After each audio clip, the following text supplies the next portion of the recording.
Welcome to my second video on physics, cosmology, the hidden version, the one you're not told about, the one that's been around for thousands and thousands and thousands of years, all left all over the world in ancient texts. Everything that's been left by the Egyptians, the Greeks, maybe Roman, but every culture has it. On stone, written in stone, hieroglyphs. For this modern man, we're really clever, we couldn't figure it out.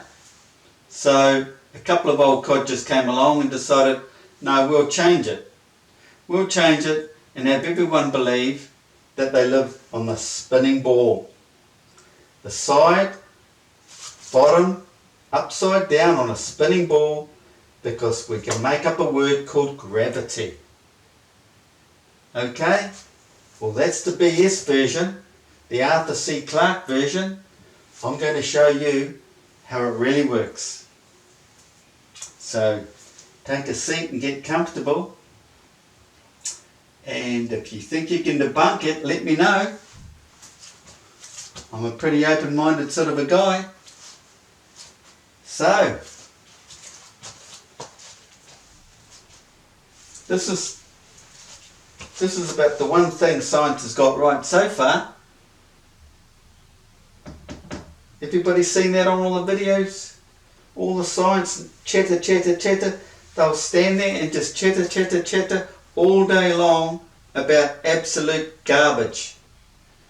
And they'll never get the true picture until they get it in their head. They don't live on this thing here. They live on a flat plane. Now if you haven't seen my last video, go back and check it out. About the flat plane, the magnetic field, how it all works. Science has this, don't they? Well, that's half the picture. There's the horizon, and there's the black hole down in there that Roger Penrose and his mates just won a Nobel Prize for, stating there's a black hole down here. But this is all invisible. Basically it is. There's something missing with this picture, and that's the rest of the universe. That's only half the picture. That's only half the so-called universe, because the other half comes down like this. That's the flat plane of Earth. That's centre north. That's a vortex in the centre north. We do not see. The sun is in there. Everything is in there. Looking down in there is looking down here. The ancient Egyptians and the crocodile. This is the Milky Way. The sun in there. The elliptic or ecliptic is in here. These are the planes of the planets, separated. The blown up version. Could say Mercury, Venus, Mars, whatever. This is the depiction I've got to show that Venus and Mercury are passing in front of the sun. This is what I came up with. Because in the Big Bang, there was a bang, and this is the first time I've heard them state the universe began due to heat and compression. All along I've been stating we get the voltage in the circuit from a closed system, the built up pressure in the magnetic field, bang, creates the voltage across the circuit.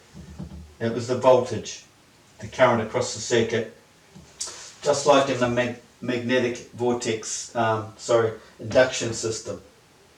The pressure, bang, you'll get the voltage. That's our plasma. Looking down in there, we have this. That's the cosmic egg. Many cultures speak about, because it's an egg shape.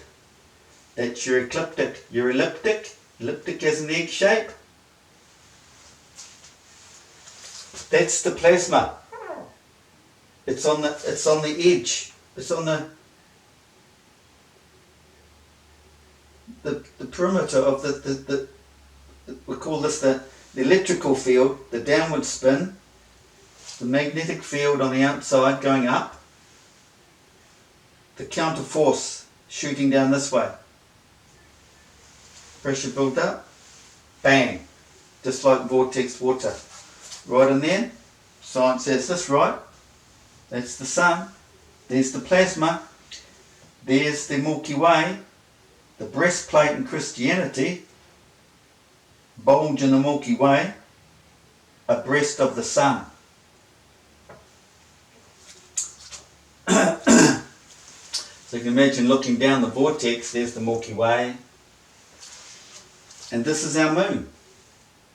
It's not a circle, it's a disc. It's like this.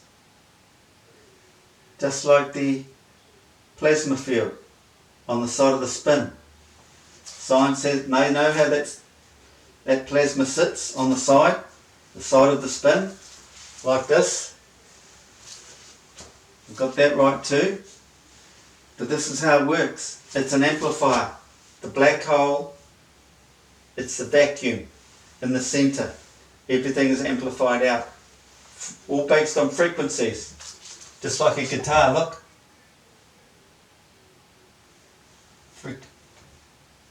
There's your music bars. The planets could act as the phasing an electrical system. Several phases. There's the sun, there's the moon. Now, we don't see this. We see the mirror image. So you have to look at this and go, well, what does the mirror image look like? What do you see? There's the moon, the disk sitting out there in our moisture-filled atmosphere. There's your moon. The moon is like this, the mirror image, cast onto a mirror. This is what you see. This is your full moon. We've all been led to believe that the full moon is opposite the sun. No, because this is there's the Milky Way, there's the bulge in the Milky Way. That's night time. We see all this. This is night time. The sun shines this way, out this way. The full moon is just behind here. They're so close. They're discs. They're discs. There's the moon. There's the sun. This is how you get your solar eclipses. The moon is moving, so is the sun. They move pretty well the same, but the moon's obviously a little bit further out from the centre, so it's 52 minutes slower each day. This is what happens. Now when it comes to lunar eclipses,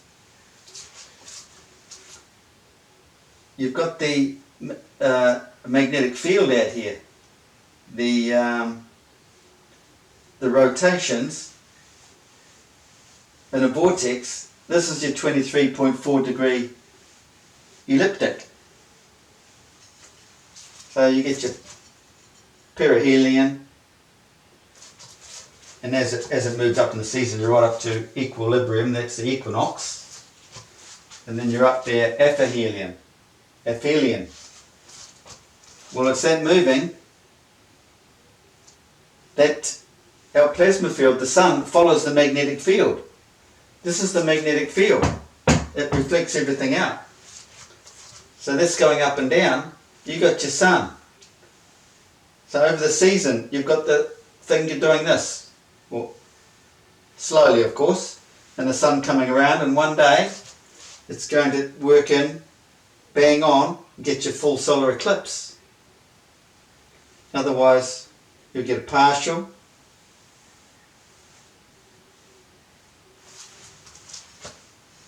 And somehow your annual. I haven't quite got my head around that one, but it's the same sort of system. So there's your full moon. It's not over here. There's your new moon. Look, because the sun. Straight onto it. That's why you don't see it. It dissipates. This is the coolest the moon gets. it starts phasing, waxing, as it cools away from the light of the sun. Waxing, waxing, waning, waning, waning. Because there's the sun. And this takes me back to the Colosseum, the Roman Colosseum, the same setup. The Colosseum's been left for us, it's a clue. The breastplate over the breast, not here, breastplate, which means down the side. Because that's it there, down the side. Because it's sitting in here vertically, the breastplate down the side. It's not above it, is it? No. That's what's happening inside the centre vortex we do not see in the Arctic Circle. The way it sits. It's the breastplate. That's what the Colosseum has, the breastplate. It has the elliptic, or more elongated, and it has the tier system, the tier seating. That's the tier. I've drawn the tier system because that's the way the planets work. Set out in the tier as it comes in. We've got the sun lower down here because in the bang, the big bang, bang goes bang. It doesn't go bang.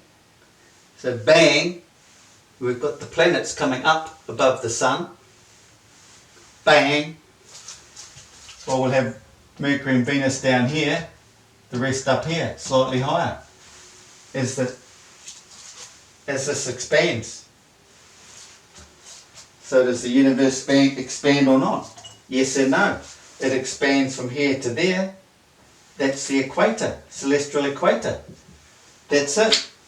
Then it'll start spiraling back in, straight down the black hole, to never be seen again. That's the end of the life of a star. And quite often you'll see the shooting stars outside, they're like that. And they'll come directly from the north, straight to the south. That's this here.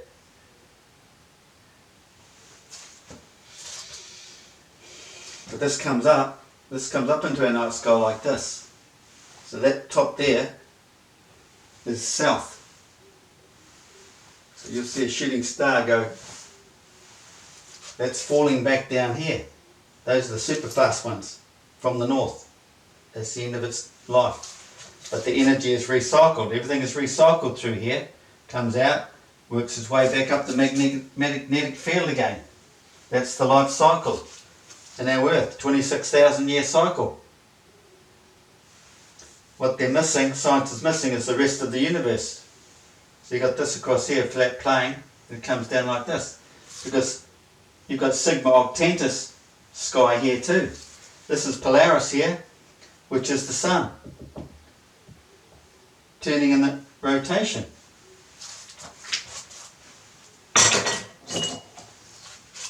Out here, Sigma Octantis, turning in the rotation. This rotation is coming off here because this turns. It's always turning. So that's turning and the magnetic fields are flowing. So the light is travelling in the magnetic field. So the pretty pictures coming out of here, the amplification, amplifying all the stars, all the celestial bodies are in here, all being reflected out into the flowing magnetic field.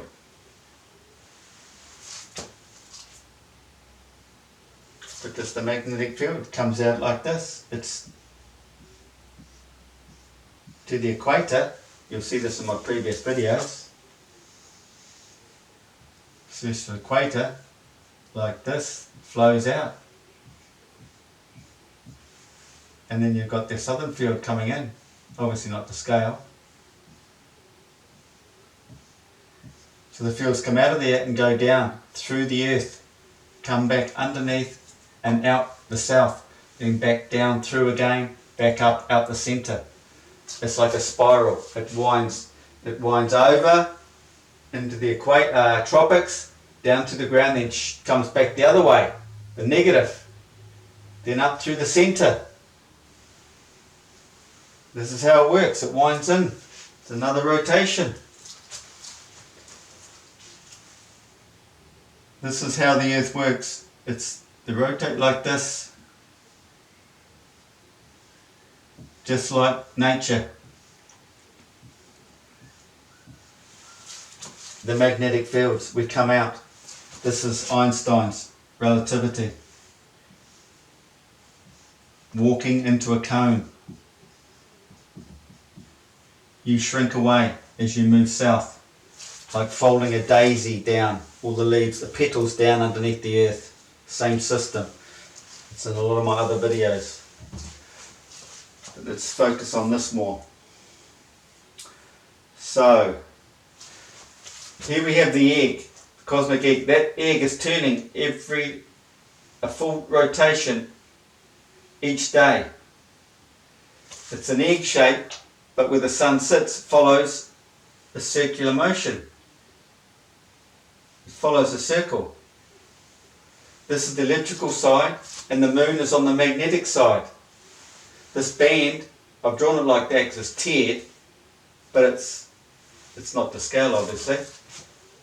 But this is the science yet, the 5-degree difference between there and there, moon and the sun.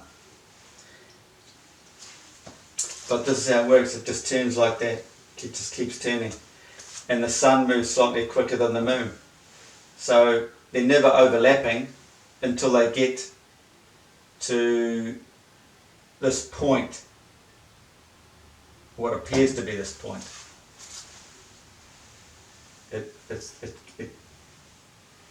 And this point. So that's every month. It comes to this point where it'll line up. One of my previous videos I showed this meeting on here, but no, I've got the whole system now. This is how it works.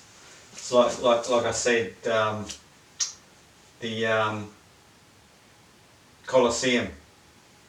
You've got to think, everything we do out here is all done back in here, the non-physical world. We're out in the physical world. It's just like music. There's your music. There's your stage. There's your theatre. The amphitheatre, amplified, out. Your stage is there. You're amplifying to all the people in the audience here. In the stadium. Amplification. Same thing. You're backstage. The breastplate.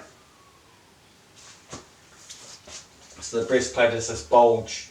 It's always turning in the Milky Way, turning with it.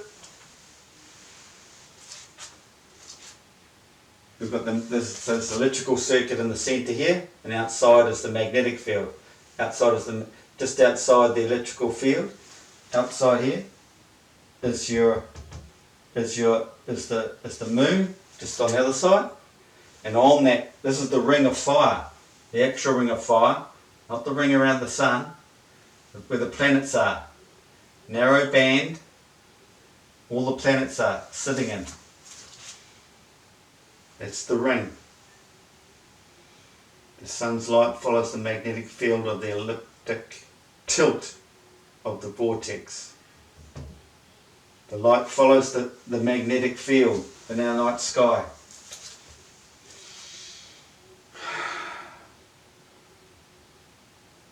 So, see that? The projection is what we see in our night sky. Nothing spherical. Nothing is spherical. People think, oh, everything up there is spherical. Why isn't Earth spherical? But what's it got to do with Earth? Nothing to do with Earth anyway, if it was spherical up there.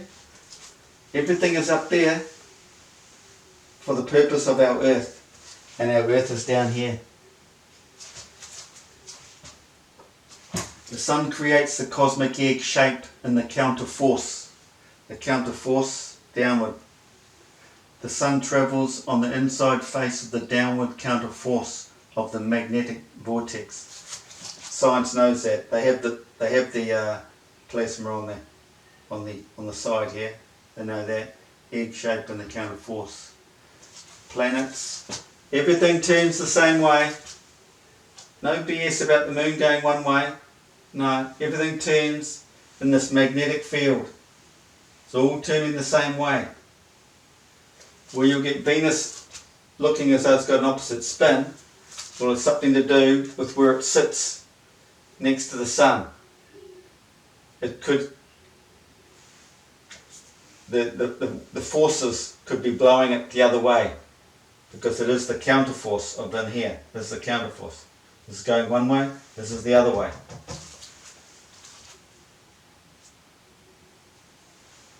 Arctic magnetic vortex, the expanding universe, not. It only gets to there, then it goes down, through the earth, back up to here. Down there, back up out there.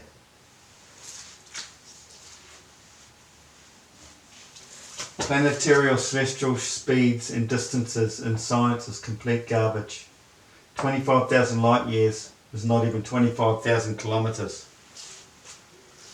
This is what happens at the equinox. Because what happens, this is elongated during the year with your 23.4 degree ecliptics all up here. As we come into equilibrium, this shrinks, becomes more circular. This is why we get the sun come into closer north at the equinox, because it comes in. So therefore if the sun comes in, the moon will come in. It's more circular, it's not down there, it's come level. Everything is explained in this model if you start thinking about it. Leave all the other stuff behind. You do not live upside down or sideways on a spinning ball flying through La La Land forever and ever for no good reason. There's a good reason to understand all this, but that's another story. Once you understand all this, you start understanding your divine existence in this world. When you start to realise you're not even physical, we're all resonating frequencies, all frequencies amplified from in here. This is your stadium, all in here. We're all based on resonating frequencies and the light next to the plasma. We only think we're physical because of our five senses. We have a sixth sense that we've lost. No one's using the sixth sense. That's where we've come from, that's where we go to. The place of the sixth sense. It's in there. So there you have it. You want to go tell Penrose, he's got the black hole, right? There's your singularity down here. Nothing goes to a point. It goes to all the ring of fire, the planets. That all gets lost in the sun. The sun burns everything up. But it'll still get flushed out, down into Amente or Hades, into hell, which is the negative, before it comes back up. And energy, new life is created by the moon. This is considered being in the chamber, the sun and the moon, getting it on. And this is when its full birth comes. Spiritual rebirth is the full moon, the magnetic force of that full moon gives man the spiritual rebirth. This is the whole religious story here. And spiritual rebirth, the ultimate, comes with the solar eclipse, following a solar eclipse. The solar eclipse is at this stage. 17 days later was a full moon in Pisces. That's the Jesus story. Creation. So you get this picture here. That's the monthly cycle of the. Oh, that's a yearly. Well, it's a long story. That moves around. But that's how the moon comes in, moves in. That's the centre of Earth there. The centre is back here. Between there and there, or between the sun and the moon, centre. The belly button. Centre of Earth. Centre of Earth. So this is what people can't understand. Whoa. Well, Einstein knew. He knew Earth was flat, and that's why he tried to figure out how all this works.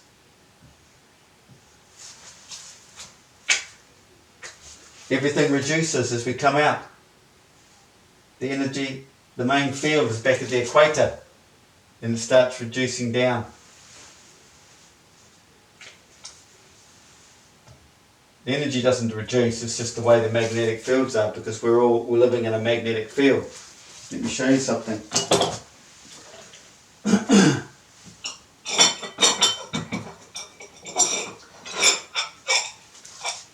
We all live inside this magnetic field. They're opposites, right? But we're attracted to the bottom. We're attracted to this. Everything in our what we perceive in the physical world lives on this earth down here, attracted to that force. That's why it's hard to get up. We can't get out because we're the opposite to under there. Everything reflects off there, bounces off there. We've seen rockets on YouTube. You've seen them bounce off it, go bonk and then fall back to earth. That's how it works. If you dig deep enough, you come to the other counter force, the other side, the other field underneath there. You get repelled as well. That's us here. We live in this field here. You can't feel it. It's the way it is. And then because we have fractals of, or integers of, I can do this in our realm, can't I? We've got our own magnets. But that's us, and on the whole, we're between these two fields.